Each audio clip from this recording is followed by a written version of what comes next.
Hey guys, welcome to another episode of Coffee is for Closers. Me and James today, and what we're going to be talking about is how/why you should or you would outsource your sales. Welcome to the show, guys. Yeah, welcome to the show. So if you're a sales guy and you're running in an internal team or an external team like a sales agency, we'll sort of talk to you about the differences and the pros and cons. If you're a business owner and you're looking to potentially outsource your sales, or you're not happy with your inside sales team, or you're not happy with your external sales team, then we'll talk about some of the pros and cons and how and why you would potentially make a change. It's a good fit for some, not a good fit for everybody. Make sure you like, subscribe, hit the notification bell, do whatever it is you need to get the word out there for whatever it is you're watching this on, and cue the intro. If you listen to this podcast, you will make your first million within 3 years. I'm going to repeat that. You will make $1 million within 3 years of the first episode you listen to. We don't want pikers. We're not here to save the manatees. We're here to make podcasts. You really want this. You listen and review. Put that coffee down. For those of you who don't know, me and James run an outsourced sales agency. We also run a sales training company called Seventh Level, and then some consultancy stuff and sales, team sales coaching. Do a lot of team sales coaching these days rather than more just individual stuff. If people already have that external team, they just want someone to come in and manage that, set KPIs, build the systems around that, and I guess coach how to get the most out of that sales team. We do that also. Exactly. So what we'll do today is we'll go over kind of, I guess, why somebody would consider outsourcing the sales team. We'll start off with that. So why would you consider outsourcing your sales team, Jimothy? One is you probably in a good position where you have a product that's selling decent enough. You just don't have the tools to grow that team, and you need someone else to come in and do that. Or you want no part of managing the day-to-day operations of sales, so you can focus on content creation, growing the business. There's probably another couple of decent reasons that have not come into my head right now that you might want to touch on. Did I miss anything? Yeah, I think those are sort of the key ones. Is one, a lot of people want to grow their business, but they don't really have a passion for, enjoy, or understand sales. And so if you don't understand sales, you got a couple options. You could hire someone who has an in-depth knowledge of sales and then come in and take over the entire department. Yeah. With that, there's some pros to it. One, they're in-house. The real con to it is that you're going to end up incurring a significant infrastructural expense, and there's an administrative burden there in order to then get the team on. Or you start with a team, a one-off closer, and then you try and hopefully they grow into a role, but it's sort of a difficult thing to get right. And especially if you don't have an understanding of what's good, what's bad, or how to develop that person, chances are you're going to have to spend a lot of money then on someone to come in and coach them anyway, which can defeat a lot of the purpose of having an internal team. And you're no guaranteed that you're going to keep that person. So you could spend $50,000 over 2 years developing them into a sales god, and then they just leave. They get good. They get a better offer because they are good. Exactly. But if you have a pretty significant internal structure already, it might not benefit you to go the agency route. It might benefit you just to hire full-time people in your business because you can handle the burden and the drop in net profit long enough for it to make sense. In revenue, yeah. And same for that on the other side of that coin, being a sales guy, right? What would be the really determining factors as to whether or not you were selling directly with a relationship one-on-one for a company, or whether you were going through somebody like us, which is a sales agency, which has many accounts, and the people in our agency work for us, but they sell many different products and services. Oh, the security of always having leads there, always having accounts, being able to move up in a hierarchy, whether that be into managerial or just moving up in the sales space, better accounts, higher paying accounts, more long-term and professional sales cycles to develop a whole nother skill set. And the downside being, in some cases, but not all, you'll probably get paid less per sale. Yeah. There's also a cut that needs to happen. Yeah. So if you think of just to explain kind of what a sales agency is, a sales agency is essentially a real estate brokerage. So we are the owners of the real estate brokerage. So we're Serhnant or Ray White or Keller Williams, wherever you are, right? And then from there, we hire agents. because of our reputation, the amount of money that we spend on branding and content, all that kind of stuff, we then get a lot of business inquiries. Okay, then from there, we take those on. So we essentially get buildings, let's say developments, and then we have our agents sell the building under our branding. That's essentially the business model. So now it's like if you good buddy Ryan Serhnant, right? Exactly, my close personal friend Ryan Serhnant. So like if you are the agent that gets that by yourself, you then don't have to split that with the brokerage firm. However, you then, you're up for a lot of other expenses in both time and resources. Yeah. Also, like you just don't, that's why people work under a brand, right? It's also hard to land that big development deal as a solos broker. Yeah, like one of our clients, within 2 weeks of working, we had like 22 reps on their account. Like, so if you just go in there to work as a rep, like you would have just gone in and been one dude, and then probably not going to hire 23 guys, right? So yeah, so there's pros and cons, and I think it's important that people understand both sides of it. I think our business is relatively unique in how we actively try to move people up through the ranks. I like promoting from within. Yeah, absolutely. So yeah, but I mean, I can't speak for any other sales agency or anyone else. I can only really speak for us in terms of what we're doing. I don't really know, are there any agencies? I know like of one or two other ones, but I don't actually know anyone who runs them. So I can't really talk as to what the structure is like. Yeah. Okay. So some of the other like reasons like that you wouldn't be able to get to a position to grow your sales team is if you as the business owner just sucks at sales yourself. You don't it's pretty have common. Skill set. Yeah, you just don't have the skill set to train someone to a level that can scale your business. I think like people who work best with us, like allow us to control a large portion of the process. I think if you're someone who's not cool with that, it would definitely not be a good relationship. And it would definitely not be any fun to work with. If you really wanted to have a deep level of control over everything that was said and done throughout the process, like it's probably not going to work. And you should probably have an internal team that you can really control. But if you're someone who really doesn't want or like sales, or you realize that it's a massive, like, I guess, shortfall in your own skill set. Like if I sold a business coaching program for marketing agencies, right? I don't know how to run a marketing agency. So like I would then really give you input in how you should coach them on how to be better at their job. Like I wouldn't do that. Yep. Same as if I told, we sell business coaching for roofers. I don't know how to run a roofing business. So I'm not going to give you input on how to teach people how to run a roofing business. Know how to sell it though. Yeah. So I'll stay in my lane and we'll just kind of take that, you know what I mean? And try and make it as good as possible. But the more that we do this, the more that we learn that the businesses that are more willing to give us a good amount of control and fluidity in how we do the process, the better it is. And the ones that allow us to put in the infrastructure required to have a really good quality coaching business. I'll be very specific, coaching business. Just justified infrastructure. Yeah. Like, for example, some of our accounts are willing to pay for setters, some aren't. The accounts that are willing to pay for setters make 3 to 4 times the ones that aren't on every occasion. Because like setters, they are a great way to generate leads. If we have organic, if we have a Facebook group, if we have this, whatever we have, even like lists of phone numbers, like I'm not going to have people do that for free. You know what I mean? Or do it for comms only because it's too much infrastructure. I have to pay those people bases, right? And so it's like, I'm just not going to put them in. Now I'll forego revenue, right? In order to do that. But if I have to put 5 setters in your business, like that's going to cost me at least $5,000-$10,000 a month.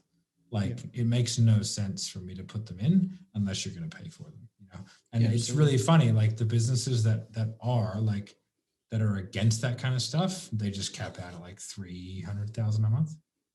Yeah, which it seems like big numbers for coaching business. But in reality, compared to what it could be, it's not. They'd easy get to 500. If they pay $10,000 a month in setter fees, they'd be at 500 within 4 to 6 weeks. Absolutely. Like yes. Well, assuming that the rest of the strategy would be done along with that, i.e., the content, et cetera, et cetera. Yeah, but it's pretty easy to be honest. So yeah. Also, like if you've been told that if you've had people leave your organization because they felt you micromanaged them, you were just hounding them all the time, probably an outsourced team isn't the best option for you. Yeah, for sure. Or it is the You're best never option, gonna but you're going to get out of the way. But you have to That's a have whole some nother soul, conversation. have to have some soul searching on that one. Yeah, That's like gonna be people a few who, like, slides. I'll tell you one of the worst things a business owner can do. And I think I might have said this the other day, was like, you should never go to your closer and be like, I listened to your call. Like, I would have closed him. Yeah. We had this conversation. Yeah. But I on think the podcast business, too. yeah, for sure. Yeah, probably a few times. But yeah, I like reckon. there are benefits to outsourcing your sales team. One is that, like, so the cons would be, for a business owner, you'll pay more commission. Yep. Right. Because, like, again, everything's got to flow through. Like, there's a flow through there. There's a management structure. So you're paying for infrastructure that isn't yours, but it's to your benefit. Right. So you usually pay slightly more, but in exchange for that, you usually get infrastructure and consultation from the people who are running it, like me and you and Marco and Will Hinks and all these kind of guys that we have that have been, you know, head of sales of larger coaching organizations or companies.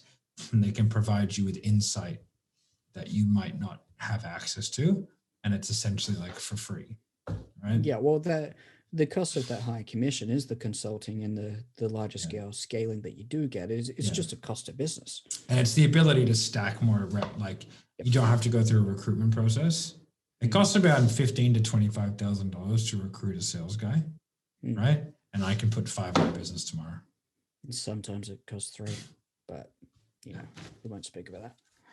Anyway, so yeah, like, I mean, yeah, of course you pay a lot more there, but the amount that you're saving and the speed of which things can be delivered and implemented is far outweighs the cost in my opinion, which is may or may not be worth anything. So yeah, no, I totally agree. Like the speed and all that kind of stuff. Now, in terms of like a sales guy, right? Like, cause I think it goes back to the sales guy.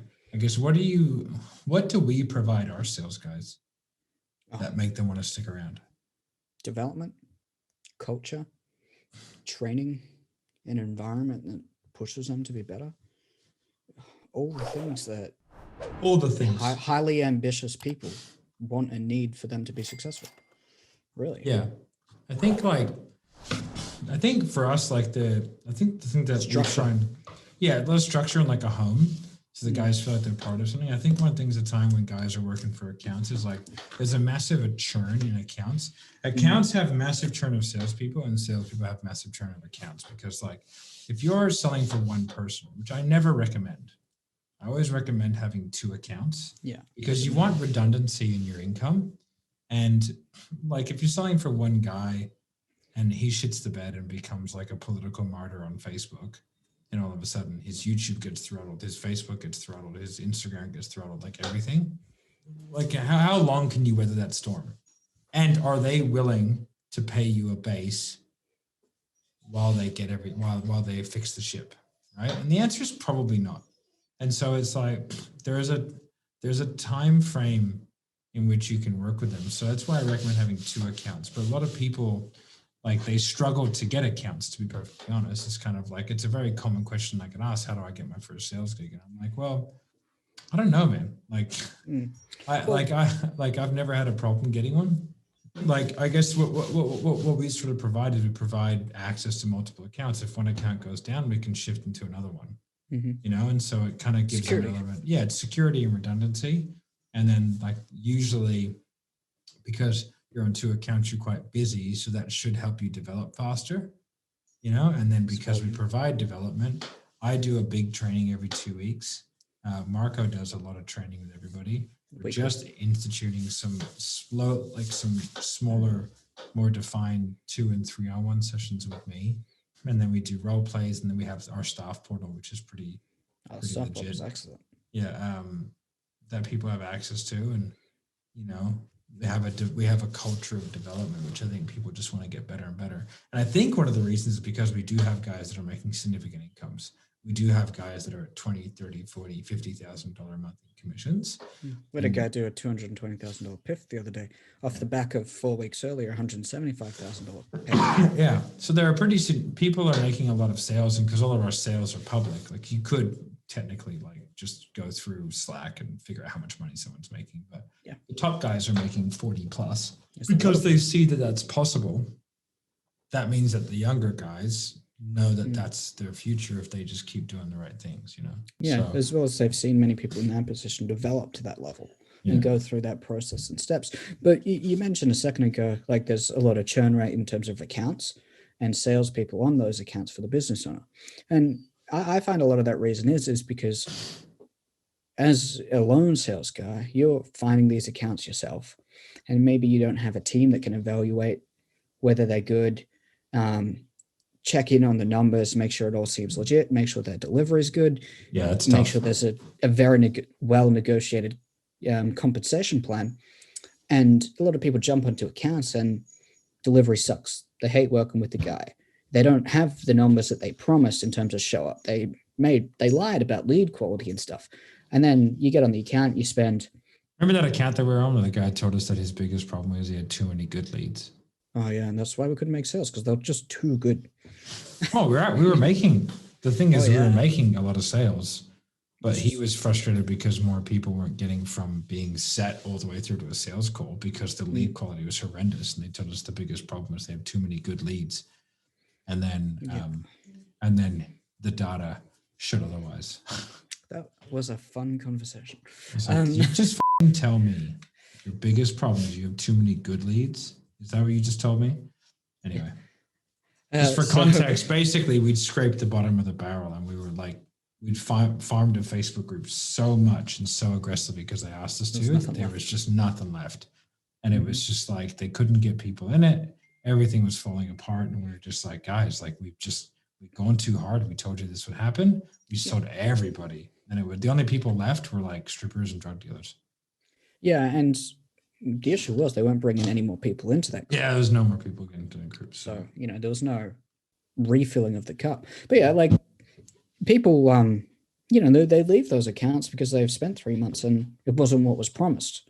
Yeah. So you've committed a significant portion of your time and lost potential income in the form of commission because there was no one doing the due diligence on that company, and vice versa. The business owner hires someone or even pays for recruitment, and the sales guy's just not that good, and they keep giving them a chance. Really difficult. Wasting leads. It's really difficult unless you really understand sales to evaluate a salesperson, and then it's very difficult for a salesperson because they don't generally know a lot about business to evaluate a business.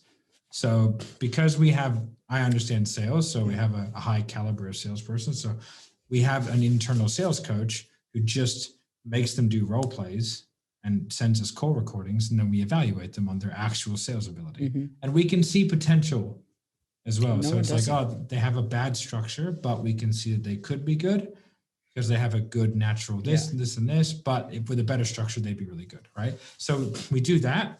Absolutely. And then we get sent accounts because we probably get, I would say conservatively, 5 to 6 inquiries a week for people who want to do done for you stuff for us.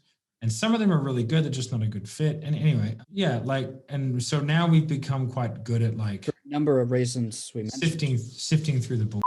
Well, we can only take on 1 or 2 a month tops. So many, and now we're at the point where we're just replacing. So we're just taking accounts that are not producing consistently, and we're moving those onto like a more of a placement model, and then from then bringing in those better ones for us, right? So, that's a skill set that we've acquired over the last year or two, because like in the beginning we got told, and if you're a sales guy, oh man, we have 400 leads a month and they're amazing and we're closing at 70%, and oh man, and then you get in, there's like 1 call a week, and you're like, what happened? Like, so business owners just inherently marketing went down. Yeah. A lot of business owners think they have really good leads. Like they just think that because they think that their doesn't stink and that their marketing is amazing. And most of the time, like they're just not that good. Right. But it doesn't mean that they don't have potential in the same way that a sales guy can come in. So you can kind of look at it and go, all right, well, with some tweaks in the process, we can probably make this work. But most sales guys are going to overestimate their abilities. Most accounts are going to overestimate their opportunity, So it's very rare that I've had someone, it's never happened where I've had a business owner come in saying, the leads are pretty rough, but we have a half decent volume. And then you get in there and it's a playground. It's all rainbows and unicorns. It's most likely the opposite, but it's interesting. It's you get the same with the sales guys. Like they come in, they think they're better closers Yeah. than what they are. They think their Absolutely. structure's better. They think they can handle objections, but they don't recognize the objections. It's Like you a know, they bunch think of they them. got better numbers. They think they earn a lot more money, but it's Yeah. just not the case. Well, don't get me wrong. There's some that do. You've got to get really good at like breaking down numbers. So like when a sales guy comes to me, like I'm very clear on like what numbers I want to see.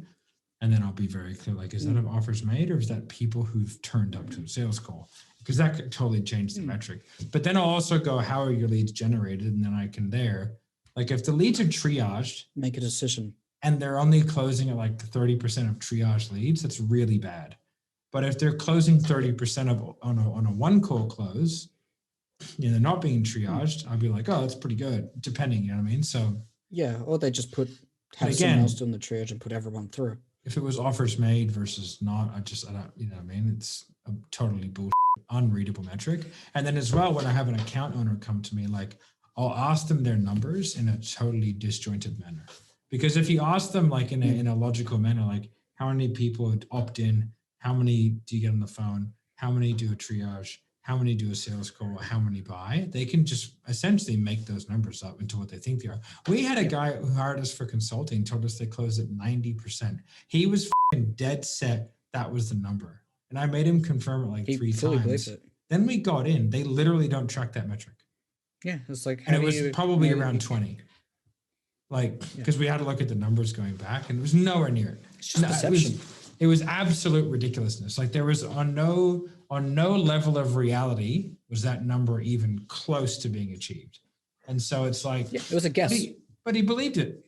That was his, we close at 90%. He said we have a 90% show up rate to triage. We have a 90% pass through rate, a 90% show up rate to sales call, and a 90% close rate. I was like, F me, that is incredible. And I asked And it then- like a then bunch you of times. Yeah. You know, And my next question would be, how much is the product? And Yeah, they'd be exactly. like, $10,000. and how much It's money like, do you okay. And how much did you grow last month? We stayed about the same. Okay, so you lose not like 90% of your people on a monthly basis? No, retention's amazing. It's like 70%. Then why didn't you grow? 9%. Yeah, how is this So possible? how did you physically like? Yeah, it's happened so You're many breaking the law times. of We're just physics like, here. hang on a second, buddy. This doesn't make any sense. So the way that I'll ask it is like, I'll ask the revenue, and then I'll ask like the show up rate for here, and then I'll ask like the close rate, and then I'll ask like the show up rate to sales call, and then I'll ask for like the retention rate, and then you ask for how much the product is, and then you ask for how many sales they made last month, how many leads did you generate last month? Like, fucking hang on a second. None of this adds up at all. And because they can't keep track of it, and if they're making it up, they'll just make up numbers and none of it will make any sense. But if you ask it in a random order and every number makes sense, then you know they're probably telling somewhere near the truth. I always ask revenue last. Yeah. Because the next thing I say to that is, let's say if the program's $2,000 a month, right? And they say, oh yeah, revenue's at 80,000. I'm like, oh, cool. So you got 40 clients then right now. Like, oh no, we got like 12. I'm like, well, how does that work out? Is that your revenue? Like, if you got, yeah, that's a big one too, Makes because sense. some motherfuckers will count revenue as like contract value, right? So like, which is not your revenue. No, it is not. That's accrued revenue. That's not your revenue. And so we've nearly been fooled by that as well. If you're talking to a marketing company, right? Some of them will charge the ad spend to their client, right? And they will include the ad spend in their revenue. Remember we were doing the thing with that guy? Yeah. And he was like, how much money do you make? We did exactly that. And then we were like, hang on a second. That makes no sense, dude. And he was like, he had his 2 Comma Club award winner in the back and none of it made any sense. And we were like, what is happening here? And we smashed him around a fair bit. And we're like, hang on a second, what? And he was like, oh yeah, well, I charge about $50,000 to $60,000. I think it was $60,000 a month on ad spend. I charge that to my clients. I go, so you're making 30 grand a month. He said he was making 100, right? And it's like, so you're actually making 30. He was like, yeah. And I was like, so why the didn't you just say you're making 30 grand a month, bro? I was like, I don't include expenses in my revenue. Like, what is it like? And that's how we got the 2 Comma Club. And he was so proud of it. He got the 2 Comma Club award after having 7 clients paying $2,000. And the stupid thing is he's using Stripe, which takes 3%, which means he's losing 3% On of every that single money one of and those paying stocks, it yeah. back to Facebook on credit card. So like Forex rates, Stripe fee, credit card fee, then the return fee to the client. I was like, man, that like Just for an level of ego inflated number. It's yeah, it's ridiculous. like he's using Anyway. Amex. So like Facebook charges you a fee to pay on Amex. So he didn't realize, but he was probably losing, Probably. I don't know, I would say conservatively $3,000 to $4,000 a month. Yeah. In bullshit fees that he's paying because he wanted to have the ego metric of being able to say $100,000 a month when it's not real because it's being given direct to Facebook. At least he got a nice replica ripoff of a platinum CD. You know? Yeah. But anyway, so if that kind of sounds like what you're doing, you probably need a done for your service. No, Someone don't that come will near us if that's tell you. Go We'll go to someone else. You know. But yeah, anyway, that was funny. I was listening.